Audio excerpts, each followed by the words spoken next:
Swayam Prabha. Digital India. Educated India.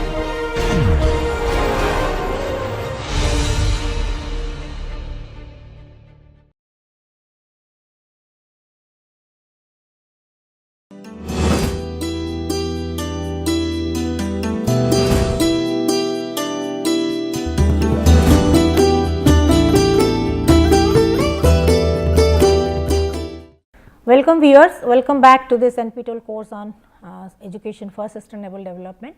So, in the last class we were discussing about lean leadership, global leadership. So, to continue with that, now we will be discussing about some other aspects like the global leadership model and what are the key areas, competencies that we need to focus on.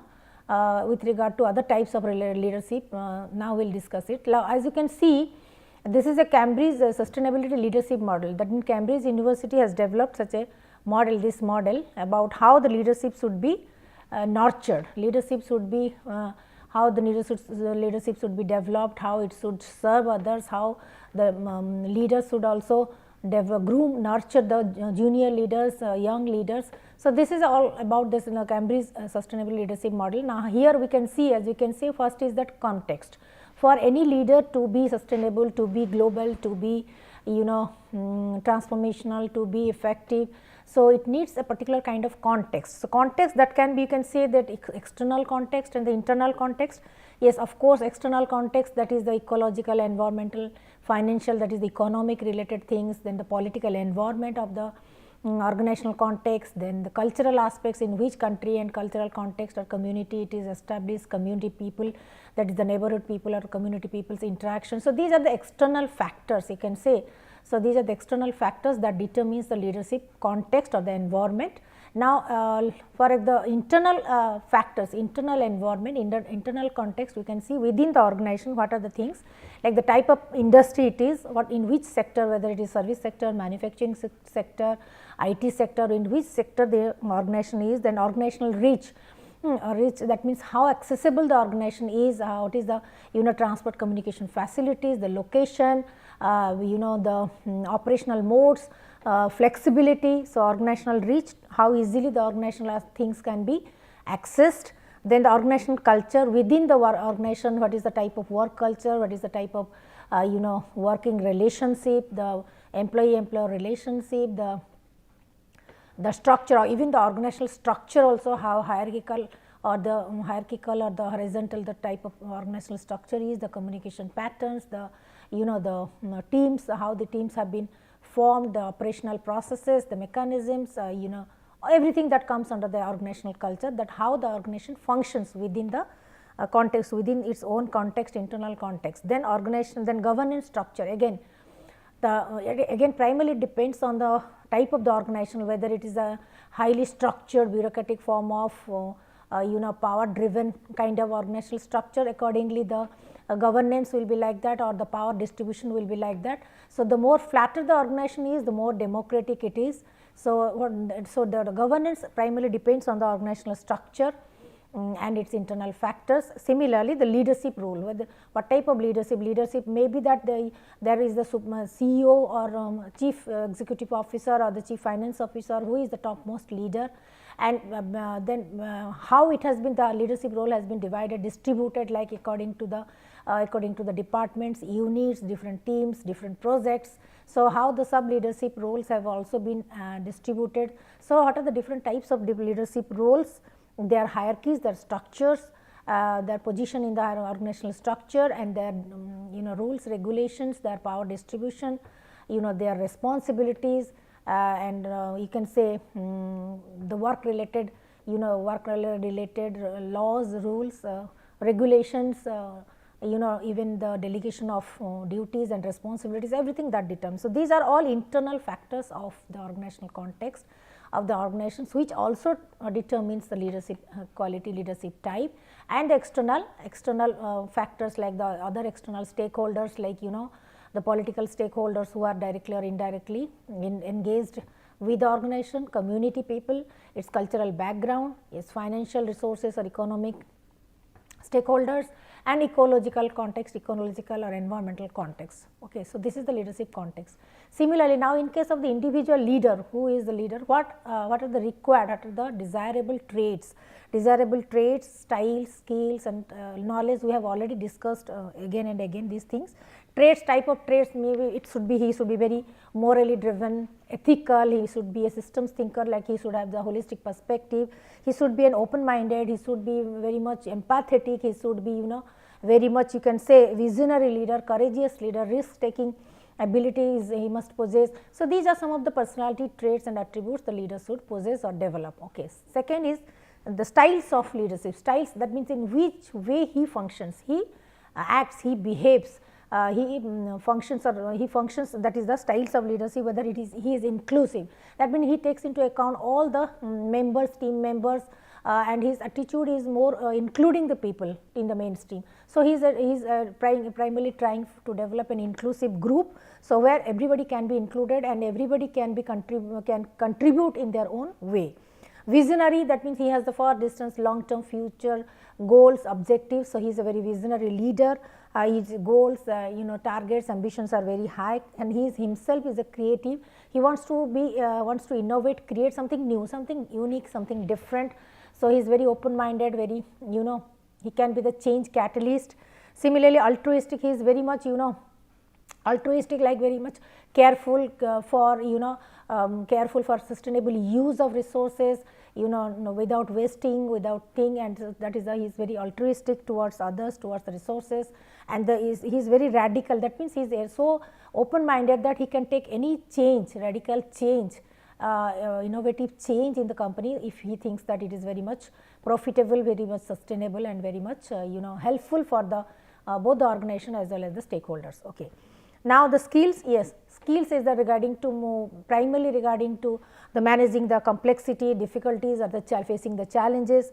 He is communicating the visions, how efficiently he communicates his visions, missions, goals to every employee of the organization, every stakeholder of the organization, and how efficiently he communicates and how he takes their feedback and utilizes, that is communication vision. Similarly, exercising the judgment, how judiciously he is exercising his judgment, employee engagement, the challenges, and how he is facing the challenges, resolving the challenges, and how he becomes very innovative in his approach to to welcome the positive feedback, to take the other's opinion and leverage those positive strengths, and again think in terms of the long term perspective. So, these are the skills and competencies the leaders they need to develop, and the knowledge about, that is the global challenges, the dilemmas they are facing, interdisciplinary connections, how this organization can have the network and how it can get the benefit with collaborating with other organizations. So, what are the relevance, interdisciplinary relevance, transdisciplinary connectedness, change dynamics and options. What are that means how flexible the organization is in bringing, updating its changes, that updating. So, it is more of dynamicity of the organization, or it has a very much very large number of options or the opportunities for others to embrace its strategies, to be a part of this thing. So, that is how flexible the company is, the organization is in adopting the change, bringing the change or updating itself from time to time. Okay. Then organizational influence and impacts, how organization has a significant influence on the community, on the community, on the region, on the stakeholders, and again how the impacts are being assessed, evaluated, how much positive impact it is incurring, and how this how these positive impacts are being leveraged also in further creating the resources. So, these are the things. Then again diverse stakeholder views, again from time to time, yes, communication network is very much important, organizational structure, governance, communication network, and again moreover utilizing the feedback, the substantial feedback, authentic feedback that the leader receives from various stakeholders, and how effectively and efficiently he is using that views. So, these are the individual traits, skills, styles and competencies and the knowledge, etc., that the individual leader need to develop, possess, etc. So, next is the leadership action, how these are being translated into action. So, in the internal context, again in the external context. In the internal context, as you can see, internally how the decisions are being well informed decisions. That means everybody, every employee, every worker, every employee has the say in this in the decision making process. Everybody is well informed about what the decisions are being taken, they are being properly communicated, strategic direction, how it gives the strategic direction, how these are being apprised to every employee in a very effective way.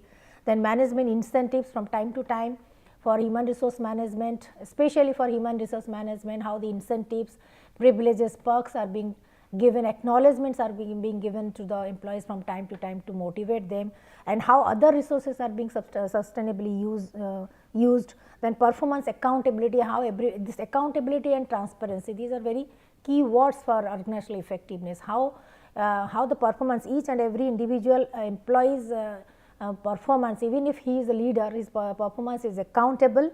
There is accountability. And transparency, how it is, how much transparent it is in terms of its rule, regulation, justice, work process, everything. And people empowerment, yes, definitely through different kinds of training, workshop, etc. Every human resource, every employee should be empowered, not only in terms of training, workshop, but also giving by delegating some responsibility, delegating some power, delegating some flexibility, delegating the resources, freedom to access the resources, take the risks. So, how in which way the people are empowered within the organization, so that they take the decisions independently. Sometimes they can innovate the new ideas, innovative ideas, they can exercise their power for the benefits of others, and in this process, employee empowerment, in this process also accountability increases, the performance, not only the performance outcomes, but accountability, citizenship behavior, dedication towards the company, or the, you can say, the employee's ownership behavior also being enhanced, increases. So, everybody thinks, every employee thinks that now, as because I have been given so much of power, resources, so and so, autonomy, freedom, etc. So, not only I am more accountable to the organization, so this is my organization, this is a kind of ownership develops. So, similarly learning and innovation, there should be continuous flow of learning and innovation. You can through R&D, maybe through R&D and training sessions, and consultancy sessions with experts, invitations. So, all these kind of learning opportunities would also, continuous learning opportunities, and the innovation processes should also be open. And the external things like, the cross sector partnership, how the organization develops the partnership with other organizations in the same sector, across the sector, interdisciplinary, or in even it can also open the branches in different countries and different localities, different geographical areas across the globe. So, what type of partnership, it may be within the same sector, cross sector, even you can say we technology transfer, outsourcing, these things also come into the purview of partnership. Sustainable products and services, whatever products the company is product or the services the company is producing or providing, it should maintain the quality, that is the sustainability should be the, you can say, slogan, sustainability should be the, you can say, the brand slogan, or the you can say the template of, you can say the template of whatever kind of activities, products and are being produced and being provided to the community. So, sustainability, you can say the brand slogan or the template of all the activities. Then sustainability awareness, it should be lifestyle, it should be work habit, it should be thinking habit, it is a work habit. So, this kind of awareness not only to be created, not only to be imparted through training, etc., intervention, but also should be adopted, should be, you can say, a kind of immersive learning. So, sustainability awareness should be developed among everybody, among the whole, among the not only the employees, but other stakeholders also. So, how this in the process of immersive learning. So, that means it is a kind of reminder, it is a kind of reminder that rings the bell every moment, every moment, every hour. So, it keeps on reminding the people that yes, of course, we have to be sustainable, of course, I am sustainable, of course, we have to function in a sustainable way. So, sustainability awareness would be a reminder, you can say it is a kind of bullet point, or you can say basic theme of, basic philosophy or value of performance. So, context transformation, how we can through these positive attributes, through this awareness, through these sustainability concepts and practices, how can we transform the whole context, that is from that means 300 degrees transformation, like not only bringing the change upgradation, but in the positive direction for the and keeping in mind the sustainable future. And the stakeholder transparency, transparency definitely the transparency and accountability. These two concepts, it builds the trust in the environments, and building trust is a very, you can say it's a very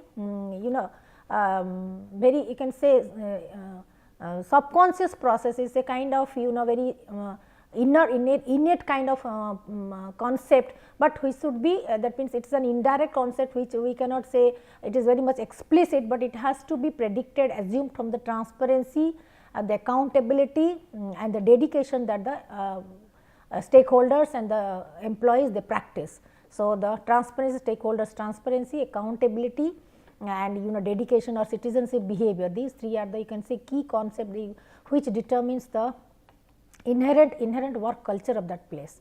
So, this is about the Cambridge Sustainability Leadership Model, and this is also another template where you can say the leaders also, besides all these skills, competencies and knowledge also, if we psychological domain, if we distribute it, yes, of course, these are the these are 4 quadrants, we can say we can divide the leaders skills and competencies. One is the IQ, that is the intelligent quotient, that which we can primarily relate to the knowledge information that he gathers. EQ is the emotional quotient, that we can relate it to his interpersonal relationship, his networking with other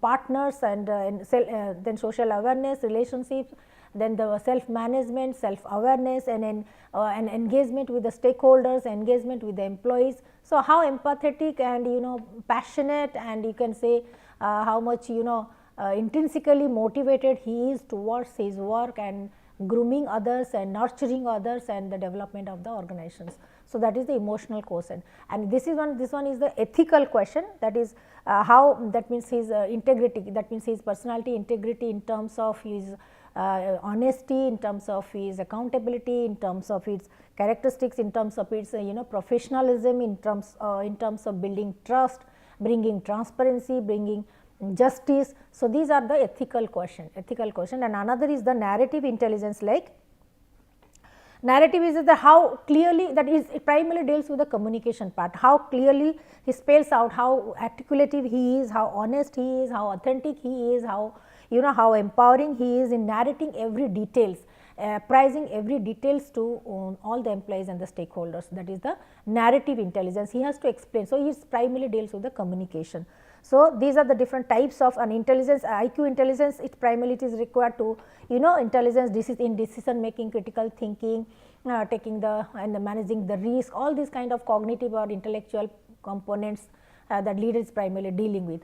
Empathetic is emotional, is primarily empathetic and dealing with human relationship, networking, all kinds of things. And the ethical thing is that running the business, running the governance, it is primarily related to governance, administration, etc.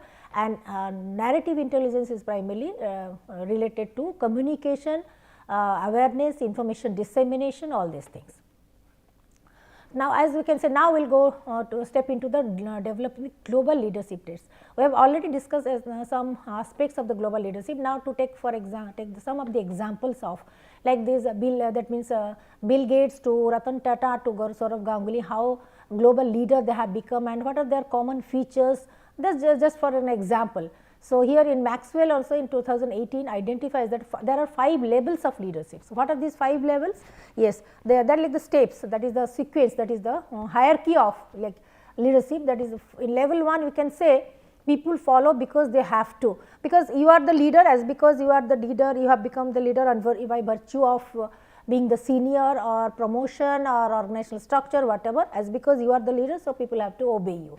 So, that is the level 1, that is the because of your fundamental right or the professional right you have become the leader. So, that is the level 1. Second is the level 2, that is the relationship. So, as because people as because you have developed that kind of positive relationship, bonding trustworthy relationship, the people would like to follow you. So, because they because of your interpersonal relationship with the people. So, that like you can see in case of union leaders, union, that means the non-teaching staff or the workers union, etc. That is relationship. Third is the people who are third level is more result oriented, because people follow you because in the past what you have done, actually you have brought the good reputation, profit, prosperity to the organization, not only organization but to the employees also. So, that is because of your performance outcomes, because of the results that you have given to the organization, that is the level 3 leadership, that people will follow you because of your performance. Then 4 is that is the level 4 is the pre-production, because people follow because of what you have done for them. So, in the level 3 you have done what you have done, how you have brought the reputation, good reputation and profit to the organization, and the production, that how you have benefited the employees, how you have benefited the people, how you have benefited the stakeholders. So, that is the level 4, that is the people who those will follow you, because then you have climbed up to the level 4 leadership, because whatever you have done for the people and people would follow you, that is would like to work with you, that is level 4. And level 5 is that respect, that is the topmost level of the leadership, where people will follow you because not that what you have done for them, for the organization, but they like your like your personality, like your values, like your presence, like your personality, like your they like your mentorship, and they like your nurturance. So, they would like to take you as their leader, because they would like to be followed, that means to be guided by the leader, and they would like to be associated with you in the long term. That means now you have become a stalwart, a statesman. That means you have already become a role model for many people. That is so that is a level 5, that is people respect you because of who you are, what are your personality attributes, your contributions, your dedications, and your everything is there. So, it is all, that means because of your experience, because of your dedication. Now, it is your image has already been established, not only in the platform of business organization, but across the society also. So, now people acknowledged you because of whom you are, having your ethical dimension, ethical aspect, your behavior, your contribution, your networking. That means now you have become a global leader, and the people of whole world, they acknowledge you for whom you are, and what are your contributions, what are your personality attributes, traits, etc. So, here at the level 5 only, a person who has reached the level 5, the leader who has reached the level 5, he can only bring the transformation in the society. Okay? As because here at this stage the leader has the many followers. So, everybody would like to listen to him and follow him. So, here at the level 5, the leader can bring the transformation not only to the organization, but to the community, to the society. So, as you can see, so how this again this is the picture how the culture, the work culture to organizational culture, how the culture spreads, and culture is it's a combination of, it's a conglomeration of so many things, its work behavior, its employees attitudes, behavior, leaders qualities, traits, competencies. It's a combination of, it's a kind of cocktail, it's a kind of cocktail of every aspects of people's their thought process, their attitude, their beliefs, their work, their performance, their behavior, their activity, everything. So, it is a kind of, so how this culture from the team, from the group culture to, from the team culture to how it spreads gradually towards the section wise, unit wise culture, then organizational culture, then gradually it becomes to organizational culture, then it becomes gradually it expands beyond the organization, that is the district culture, that means not just in one organization, but across the organizations of across the organization different location. Then it becomes the national culture, like when we say that this country's work culture is like that. There's Chinese people are like this, and Japanese people, their work culture is like more collectivist, etc., etc. That is the your national identity, national work culture. Then beyond that, then the regional work culture. We can see that South Asia work culture, or Western work culture, or Eastern work culture, or Southwest culture, like and so that then comes here regional work culture. So, work culture is also very important aspects. So, again differential membership of the multiple groups and individual characteristic, personality, identities, their personal histories, history, etc., everything taking together. So now how they have welcomed, how they have apprised, how they have welcomed the diversity, how they have managed it, and along with the, because with the expansion, with the expansion of the culture domain, also diversity goes hands in hand. So how they have welcomed, how they have embraced diversity, how they have managed diversity, and how they have leveraged diversity. So these are also the contributory factors. So similarly, so here you can see the global leadership, you can say the global leadership primarily it refers to the interpersonal influence that which through which the leaders motivate the followers, strive for a common acceptable goal, or we can say the followers, that means they provide the followers a kind of impetus, a guidance to the followers, so that they can bring the transformation, that means they can transcend their self interest to the individual of the to the individual values and the collective interest. That means from their own benefits, from their own interest, from their self interest, to how they can bring complete transformation, how they themselves can transcend themselves towards the community well-being, community welfare, or the group or the collective interest. So they go always, global leaders, they go beyond their own interest, they do not look at their own, because at that stage they are already satisfied, they are already deeply deeply you can say complacent, like they do not bother about their self interest, because they have already got the saturation in their personal interest and personal personal self interest and self benefits. Now they want to reach out to the people, to the community, to the society for doing something relevant. So here that they can get the more meaning, more purpose in their life. So by serving others, so you can say the serving others, that is they can get more purposeful or meaningful experiences through which they become more happy, more, so they want to achieve that kinds of eudaimonic happiness, that or you can say they try to achieve their self actualized state, actualization stage, that is highest level of the individual development, that is self actualization, when we go beyond our own interest. So the global leaders, they actually try to transcend their own interest towards the community, collective interest, community well-being, welfare, and through that they not only enhance their stature, their self-respect and their respect and respect in the community, but also they get an immense kind of eudaimonic happiness, satisfaction, that is called by reaching that self-actualized stage. So you can say, as because all of us we know that the globalization has already transformed the whole world into a short village. So it is already there. So that is why those who are who try to achieve that global leadership position, so not only this leadership position are being acquired by them, not as only that because of their skills and experiences, but they are because of their global leadership traits, their outlook, their their visions, their missions, and their networking, for which they have already become the global leaders.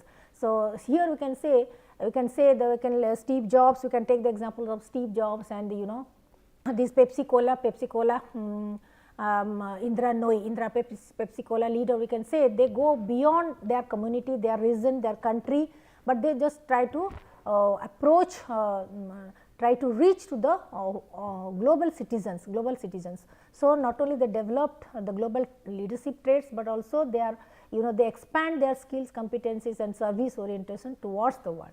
So and these are some of the, as you can say, these are some of the significant factors that we need to focus on in today's context, because these are related to sustainability.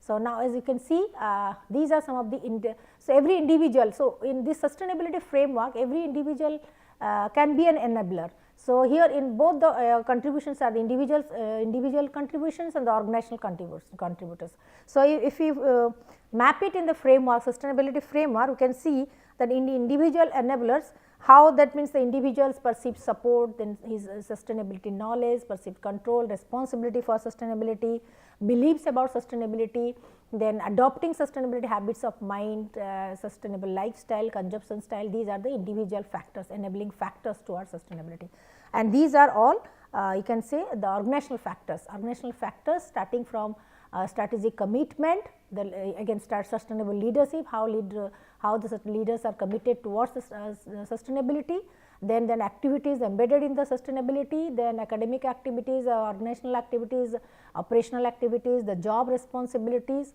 then again rewards and recognitions for sustainable achievements, then innovations, creativity, processes, how sustainability has been practiced as a part of the working process, regular operational process, supply chain and everything in day to day activities, and the facilities which have been provided to the stakeholders, to the consumer, to the customers, and the overall that means contribution towards the society for not just about for the organization, but towards by developer creating a sustainable community in sustainable cities and sustainable environment. So, this is the enabling factors that we can take on. So, now in the 2019 the World Economic Forum has already narrated that, elaborated that the global leaders, they need to be dynamic, they are very much engaged and driven by the driven individuals who possess not only high degree of intellectual curiosity, honesty, integrity and service oriented humility, but also they are also having they possess a profound sense of purpose, meaning, regardless of what challenges they face, what are the opportunities and scopes are available. So, they not only they possess this dynamic quality or high degree of the intellectual curiosity, service orientation and dedication, high motivation, etc., but also they possess a profound sense of purpose, a meaning in their life. So, by doing so they get the meaning, a purpose of their life, so this purposeful or meaningful life they would like to deal with, because they have this, they think that they must do something profoundly useful and sustainable for the community, and that gives them the immense happiness, eudaimonic happiness and the meaning for their life. So, here you can say these 5 competencies, core competencies that we have already discussed for sustainability competencies, like systems thinking, having the holistic thinking, holistic perspective, external collaboration, social innovation, active values, ethical perspective and sustainability leadership, that means in terms of information, practice, habits, etc. So, now we are coming to the transformational leadership. So, transformational leadership from the global leadership to beyond transformational leadership, that is by just adding new feathers. Transformational leaders, they serve to enhance the motivation, moral and job performance of the followers through a varieties of mechanism.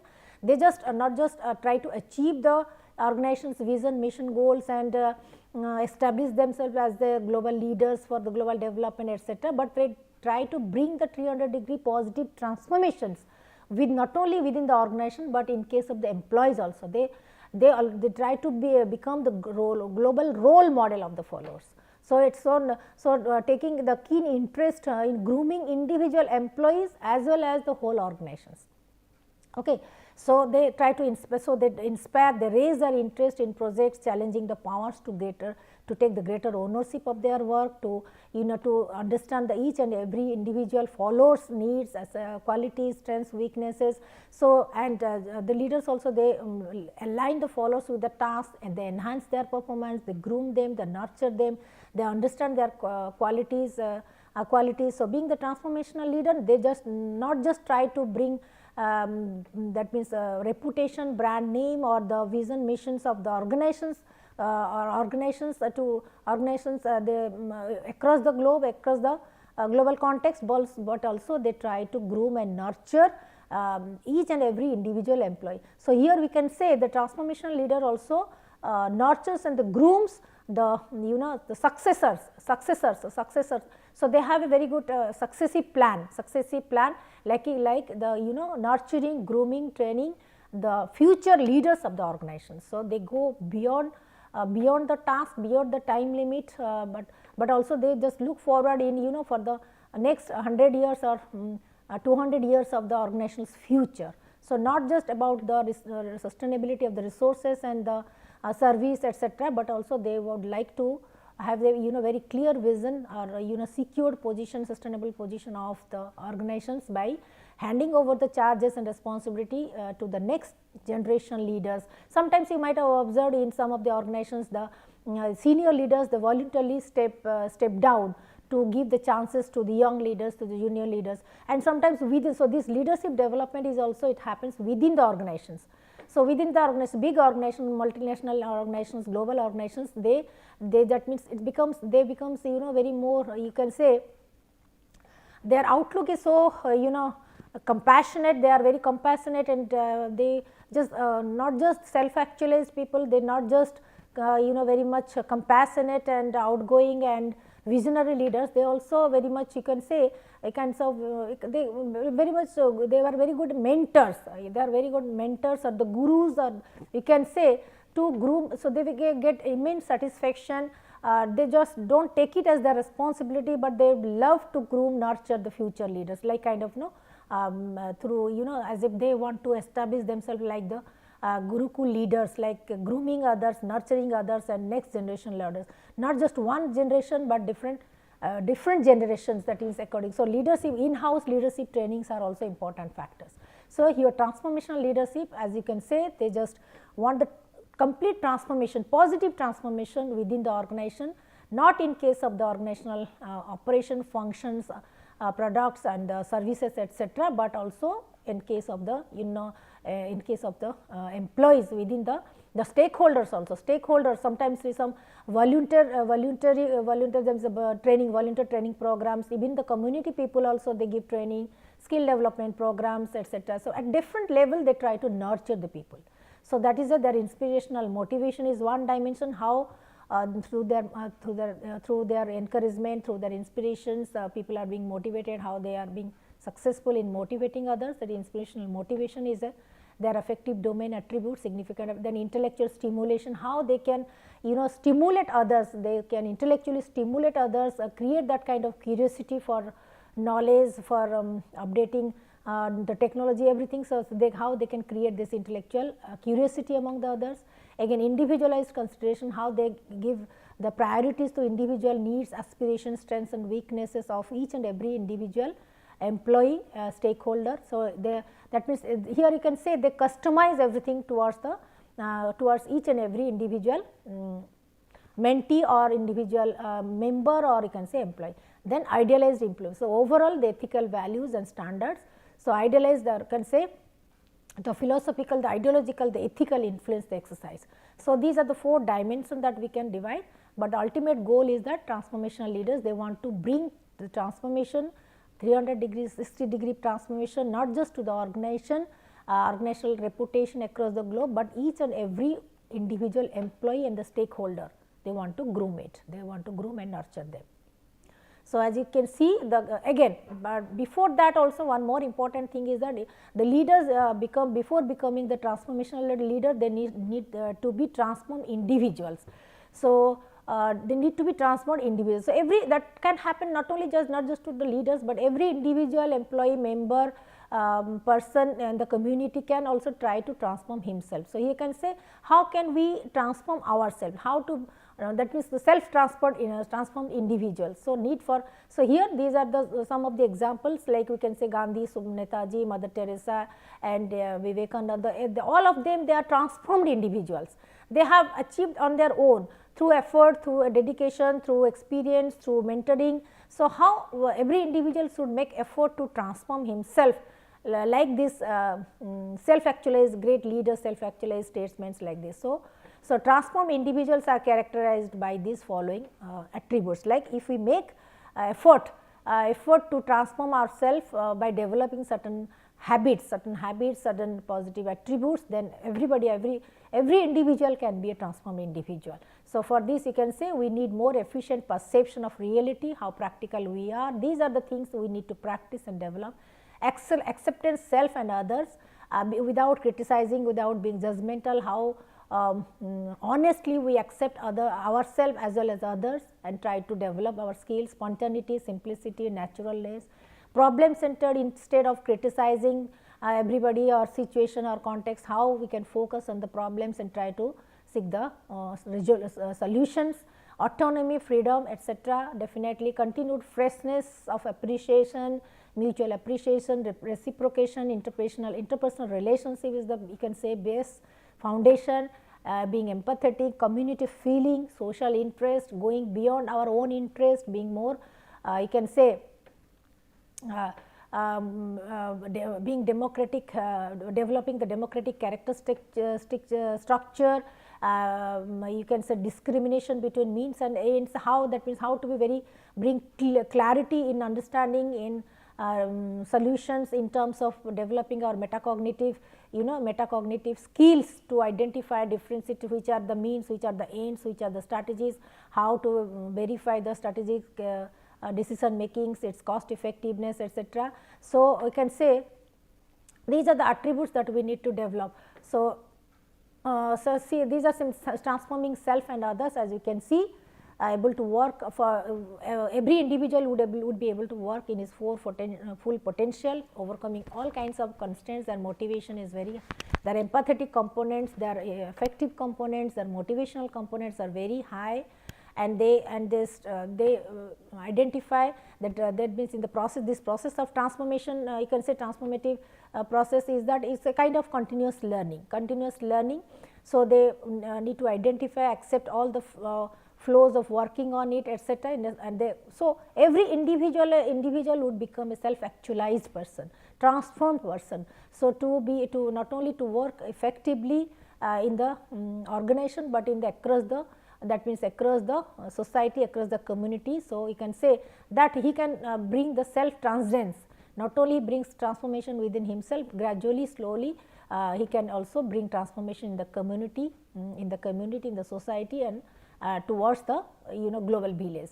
So, here methods, what are the basic methods, you can say principles, like one is that unconditional positive regard towards every individual, by accepting, by praising, by giving supportive supports and unconditional positive regard.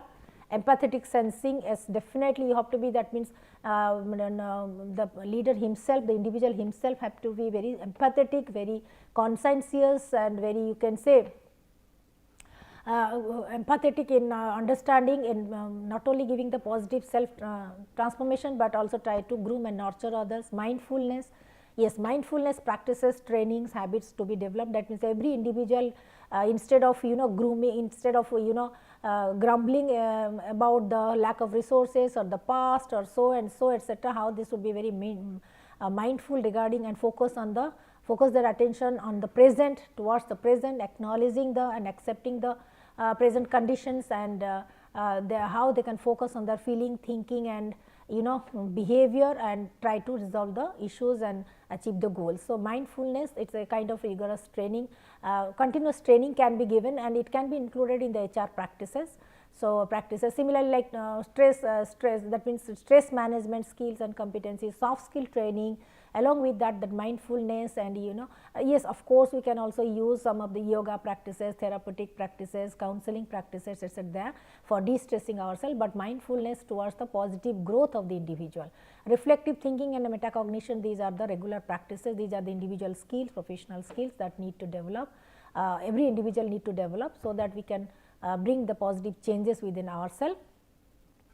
So, these are the steps involved in the transforming self and others. One is that, yes, active acceptance of self and others, identifying what types of change is most conducive for fulfilling life, not just the professional life or work life, but also individual life, that is through how this lifestyles can lead towards self actualization, or highest level of level of self actualization, level of satisfaction, eudaimonic happiness, global well being, global citizenship, etc. Then identifying the aim and purpose of life in acting towards the purpose, and continuously striving to lead the self actualized stage and more purposeful and meaningful life.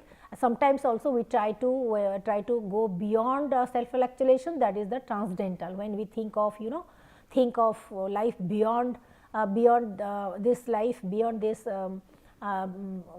environment. So, we can say now when we talk about the karmas, so karmas can also higher enlightenment, higher ambitions, higher goals, higher services, service to the humanity. You can say when we engage ourselves, then we think of you can say satkarma beyond this life, real life, this life, that is the beyond this birth, that we talk about the transcendental transformation.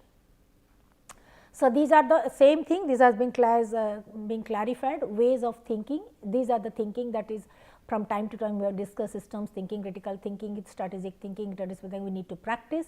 Sustainability leadership skills, we have already discussed, team building, communication, all these kind of multicultural engagement skills.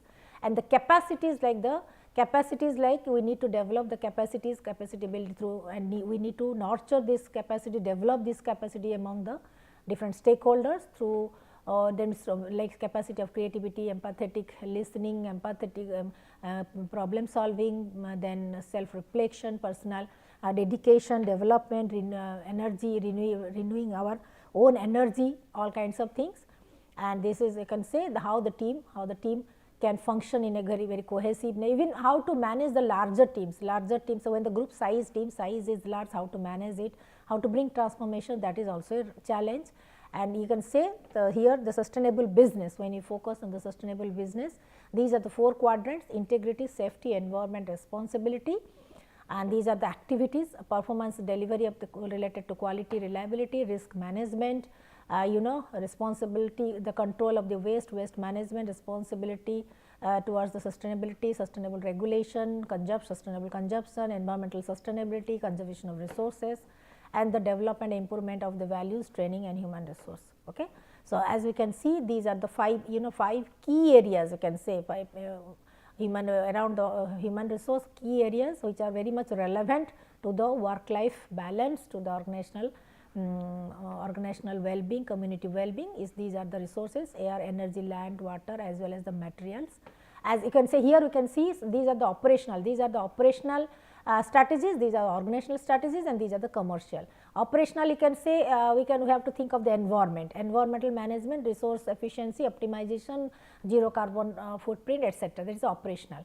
So, stakeholder management is more of human resource, corporate responsibility, supply chain management, of organizational engagement and capability. These are more of stakeholder organizational activities towards the sustainability. And the commercial practices like ecological design, eco design, circulation of the economy, life cycle, end to end delivery. This is more of the commercial practices, prosperity related to profit, economic activities and the prosperity. So, here we can say these operational activities are more related to environment, and these organizational activities are more related to human resource, that is society, and these commercial activities are more related towards the prosperity and the cost effectiveness or the economic growth of the organization. So, this is all about sustainable leadership. Now, I end this chapter here. So, in the next class we will move to the next topic. Thank you very much.